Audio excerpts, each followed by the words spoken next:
Kenya is one of the biggest exporting countries of flowers in Africa.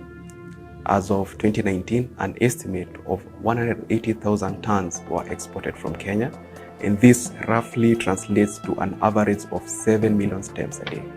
When you look at the flower business, it is highly interconnected, and flowers must be at the right place at the right time. Any small delays along the supply chain means that everything can just go wrong. Currently, for our members, for them to export a single shipment from their farm to their customer, they have to experience or go through an average of 200 different types of communications. So this includes phone calls, emails, commercial invoices, certificates, and which is really a challenge. The government agencies, more or less, as far as the export processes are concerned, work in silos, meaning there is no data sharing, there's no collaboration between the organization. So this makes it a little bit hard for the exporter. This essentially becomes, at the end of the day, a very expensive activity. It also consumes a lot of time. We want to make it simple for businesses to actually trade better so that they focus on their core business. So if it's a flower farm, their core business is to grow flowers and sell the flowers, and therefore make the entire pipeline work for them to ensure that the flower or the fruit gets to the market in the shortest time possible.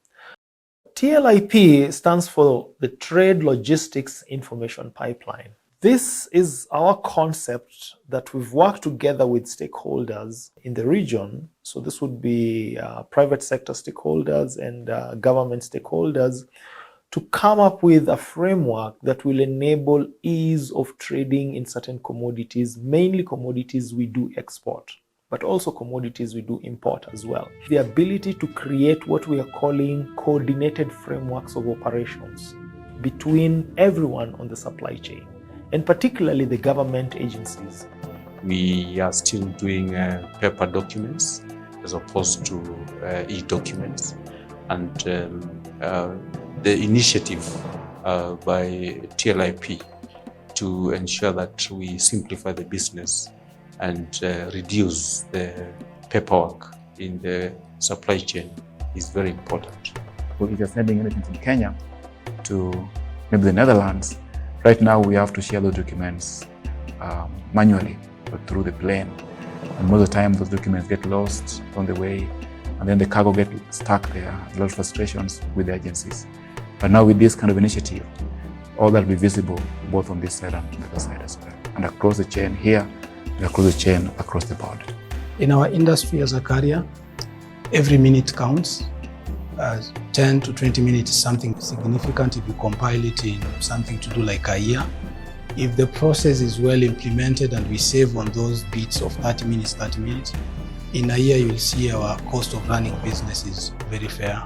As an airline, the uniqueness about the TLIP project is the government will embrace e-technology, which is dominant in the market now.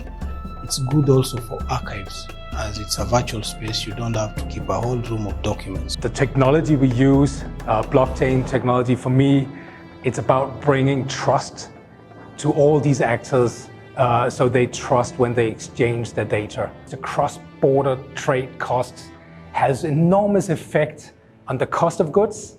The cost of goods has enormous effect of how many jobs and how much we can buy. The TLIP project that we're working on will have enormous impact on traders in Kenya. It shortens the time it takes to cross borders. It takes out failures. It makes it much cheaper for the products overseas. For us, the biggest benefit is Eastern Africa or the African continent starts getting more integrated into global supply chains, which is a big thing for us to be able to trade fairly and competitively with other people across the world.